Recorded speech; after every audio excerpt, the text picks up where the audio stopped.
Welcome to Mocktails and Masterpieces with the Indianapolis Chamber Orchestra. Today's episode is sponsored by Anthony Team Realty.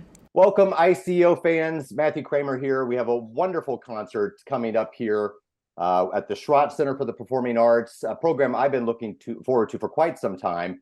I'm joined today by our guest artists for this program, Nancy Ambrose King and Ryan King. Welcome to both of you. Thank you very much. Happy to be here. So this concerto by Miguel del Aguila, who is also the ICO's composer in residence this season, a great friend of mine and a marvelous composer. It's a work that you've recently premiered, and then have worked with him about the genesis of this idea of writing a brand new work for clarinet and oboe. Before we jump into it, though, I would love for our patrons to get a chance to get to know you better, where you are, and a little bit more about you personally. Nancy, let's start with you. Sure. I'm Nancy Ambrose King, and I am the professor of oboe at the University of Michigan. So I live in Ann Arbor, Michigan, and I have a great job and a great son to play this piece with. Which leads us to Ryan. Hi, everyone. Yeah, I'm Ryan King. I'm the principal clarinet of the Michigan Philharmonic and a graduate of University of Michigan with Dan Gilbert. And I'm also an electric bass player in my my alter ego. So a musician all around there. That's marvelous. And you've already made the introduction there. If anybody couldn't surmise by the last name shared there that you it's the first time for us, at least, that we've had a mother-son duo on stage performing with the chamber orchestra. We think this is just brilliant. And I'm very curious about the idea of, obviously, Ryan, you must have been exposed to music at a very early age, probably as far back as you can remember. Very curious about the idea of this new concerto written by this marvelous composer, Miguel del Aguila. Where did the idea stem from? Well, we had been talking, my mom and I had been talking just sort of in passing about this idea because of the orchestra I play with and then how close it is to Ann Arbor, of potentially having something commissioned. And then she had some ideas. You want to talk about that? Sure. Well, I had played some pieces of Miguel's before, and I had known that the conductor of the Michigan Phil, where Ryan is principal clarinet, had a great relationship with Miguel and had actually programmed several of his works over the years, which I had been aware of. And actually, that's how I became familiar with his music. So I just saw the opportunity as a great synthesis of a way to contribute to the literature for this combination of instruments that really doesn't appear with orchestra at all. Plus an opportunity to perform with the Michigan Phil. And so, yeah, it's a win-win for everyone. Our patrons will know Miguel's music. We performed his Concerto in Tango, which was premiered by the Buffalo Philharmonic, a marvelous Piazzolla-inspired work for cello and orchestra. We've done his conga, recently his Salon de Buenos Aires, and a few other of his smaller works. But no, this is different because this is actually not quite the premiere. It'll be the Indiana premiere, but only the second performance of this work. And I'm very curious to talk to both of you about premiering works. I mean, here you are that no one's ever played the piece before. There's really no recorded legacy that you can go on when you're comparing Mozart, oboe or clarinet concertos, etc. You have the composer right there in person, and the composer may or may not know the intricacies of your personal instruments. I mean, there's a lot of buy-in from the artist talking to the composer. Nancy, I'm curious to start with you about this work from the very beginning stage to where it is now and actually on paper and being performed. Certainly. Well, yeah, I've had the pleasure of working with many composers over the years and premiering works, and I think it does present actually a wonderful opportunity to not have a recording of it, not have someone else's interpretation to go by. Even if you try very hard to come up with your own interpretation, sometimes you are swayed by what you've heard before. So having a blank canvas to start with is really, I think it's a privilege and a great opportunity. We gave Miguel free rein to come up with his creative idea and using his artistic voice to, you know, to create the piece that is in his heart and in his soul. So we really had no, other than a general time frame, you know, of, you know, somewhere between 15 and 20 minutes. But other than that, we gave him carte blanche, and we're just overjoyed with the piece that he came up with. And Ryan, to you as well, the idea of doing brand new music that had never been played. I mean, diving into this work, what were some of your experiences?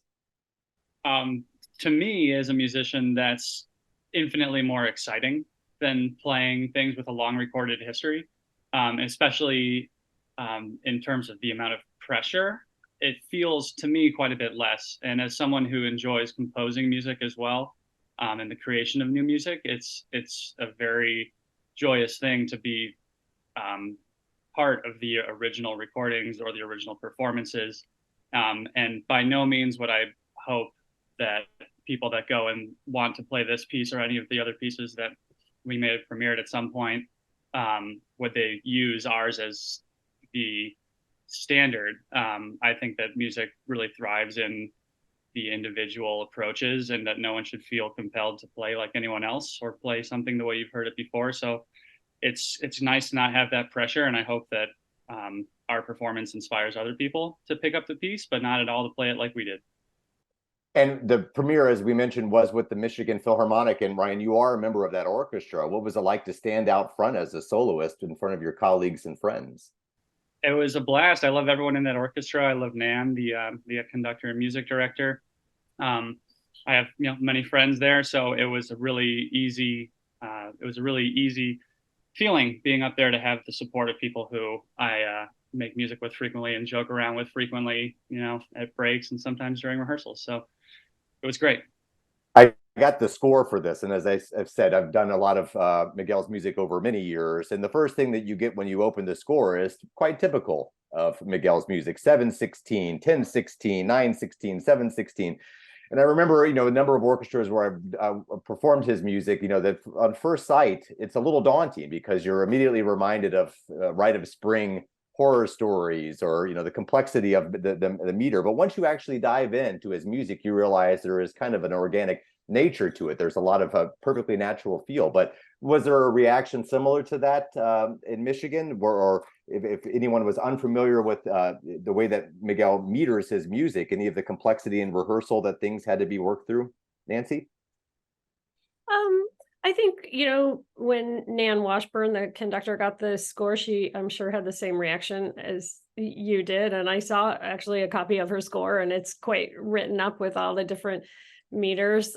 We weren't there for the very early rehearsals, so we can't really say to what extent the orchestra was surprised or intimidated. But what I will say is that it looks on paper much more intimidating than it really is, because it just has a groove. And once you start playing it, you realize that the way he's written it is just very appropriate and ideal for the swing. And if it didn't have that complex meter, then it wouldn't have the groove and the Latin feel that he brings to it. And Ryan, Concierto Con Brio, do you find that there is a con brio nature to this piece? I would say so. I think there's quite a bit of brio going around in this one. It starts off with obviously a ton of energy, and it ends with it too, and a really beautiful middle movement. And I would just have to agree with everything that my mom just said about the looking at those numbers. It can be daunting, but there's really an underlying sense of groove, and it sort of goes back to something that's been on my mind as in composition recently, which is trying to stay away from composing music to impress musicians. And sometimes, as a musician, you run into something where it's like, what is the point of me counting all this?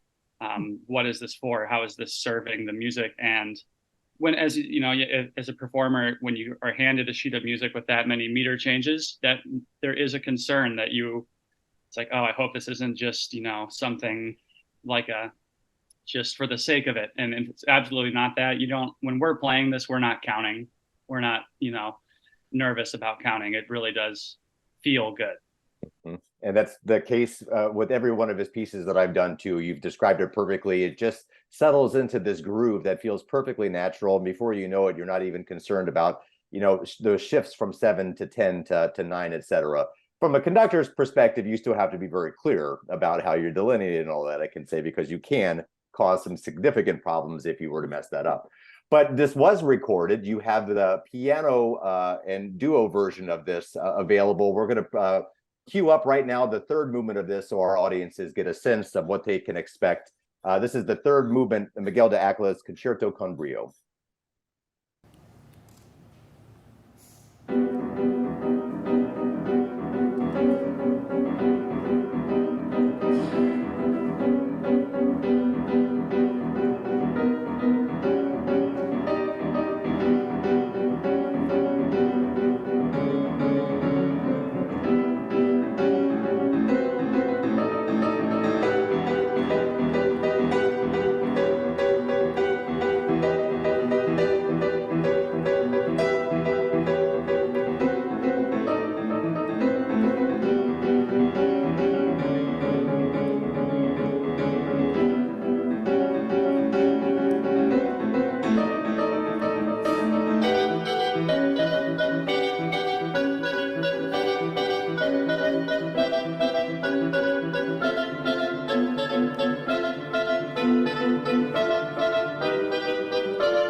That was a marvelous performance from both of you. I can't wait to hear how all of this comes together with the full orchestra. I do want to chat, just ask both of you, because your careers are so fascinating. Obviously, growing up in the same household, Ryan, with a musician whose experience is so deep, Nancy. I'm very curious from your perspective, teaching at University of Michigan, also performing, how all these different facets of your career kind of come together, but also keep things so fresh. Anytime you're playing chamber music, concerto experiences, teaching young students. I'm just very curious about how all of this has kind of, like I said, come together to create this very, eclectic career that you've got. Sure. Well, yeah, I do think that if I've had a goal in my career, it has been to promote the oboe as a solo instrument.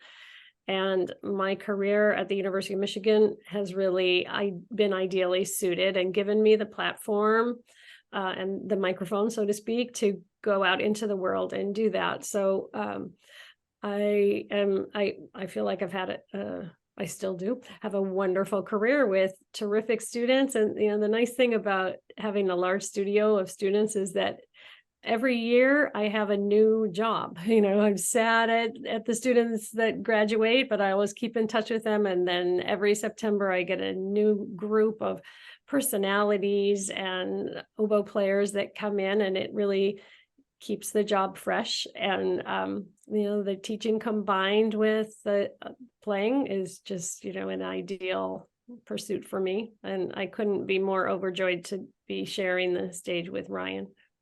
And Ryan, I'm so impressed with what you've accomplished, obviously in the classical world, but I want to know more about some of these new endeavors in popular music as a bass player. Where did all this come from? I imagine there was a lot of classical music in the household, but you found a way into a lot of really uncharted territory as well.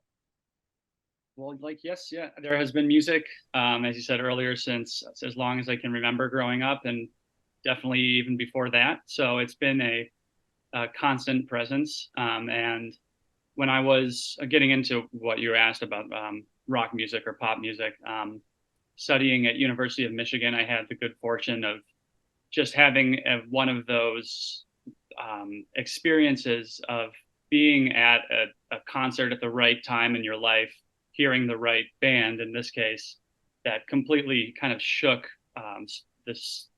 my perception of music. And that was something I didn't think could be shaken at having spent 21 years in a musical household and playing it. And it just sort of showed me that music was very, very much alive after focusing a lot on music from the past. And that really turned my head to be looking at, I want to be part of this living side of music. So I picked up, I've been playing guitar for about 10 years and decided to switch to bass and be part of the grooving component. And the band that I play in, called Stormy Kraemer, has been together for about 10 years now, and we're still going strong.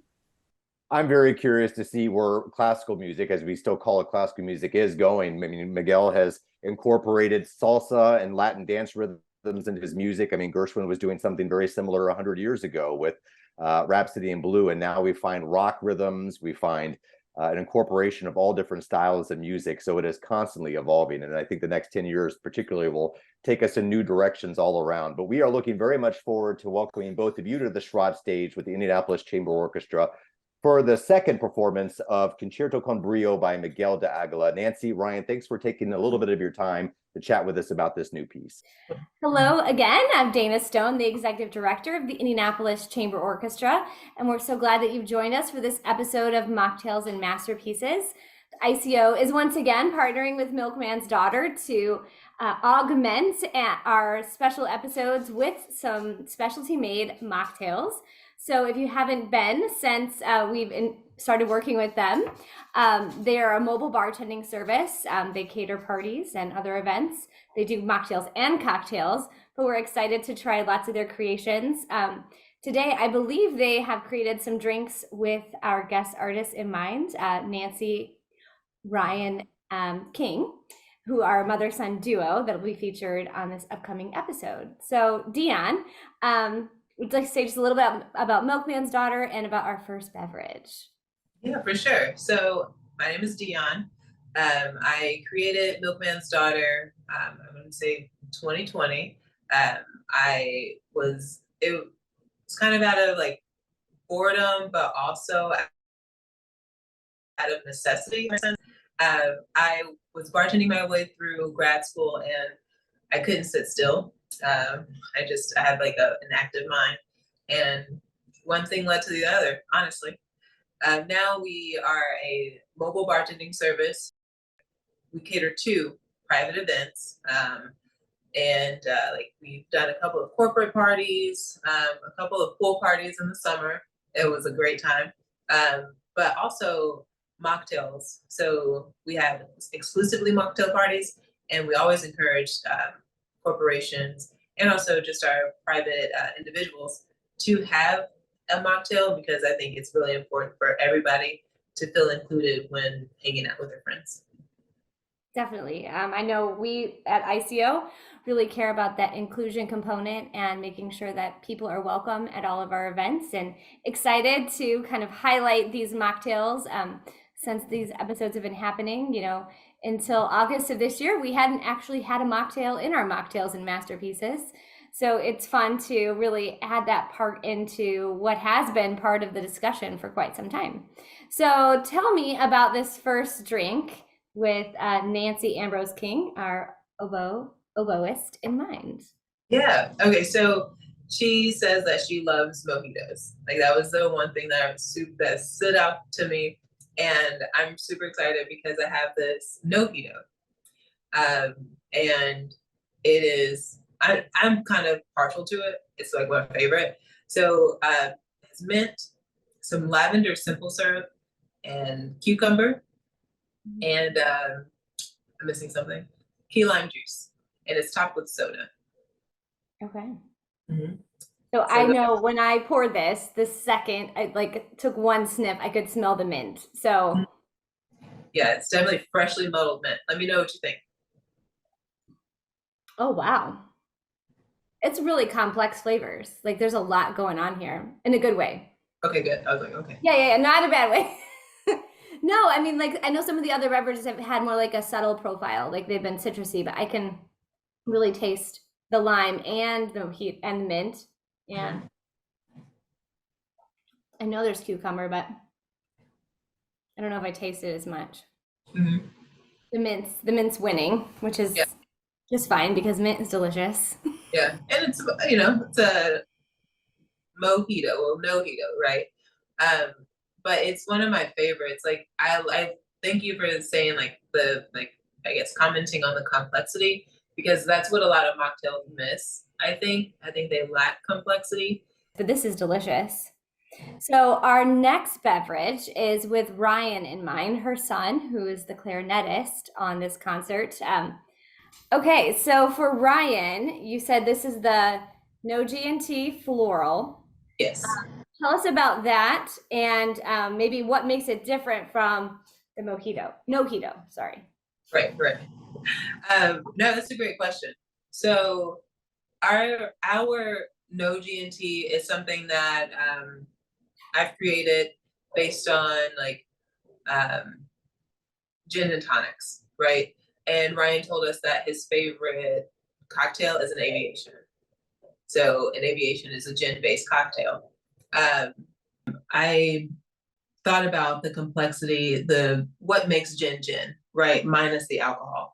And I don't know if you're a fan of gin, but most people, when they think of gin for the first time, or the first time you thought of gin was like pine cones, right? Like just it's like outside. I don't know. It's the only way I can describe it. Don't get me wrong. I love gin. I think it's complex and very sophisticated in a way. But anyway, so one of the base components of gin is juniper berries. So I picked up some juniper berries and I muddled them. Boiled them. Also, what else do you think of when you think of gin? Like more citrus. So I brought in some grapefruit and some lime.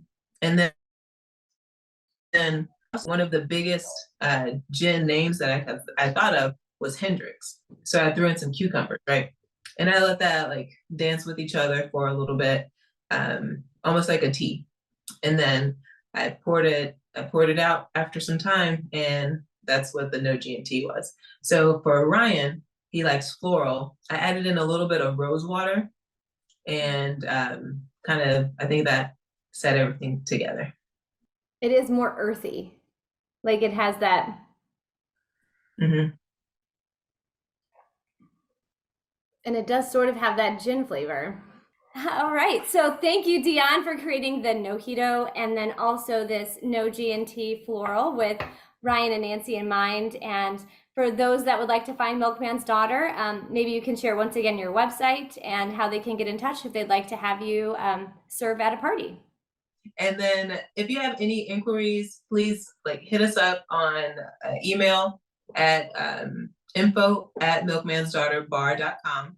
And our website is Milkman's Daughter. Thank you so much, Dion, and look forward to seeing you soon. A special thank you also to Anthony Team Realty, and our episode will start in just a moment.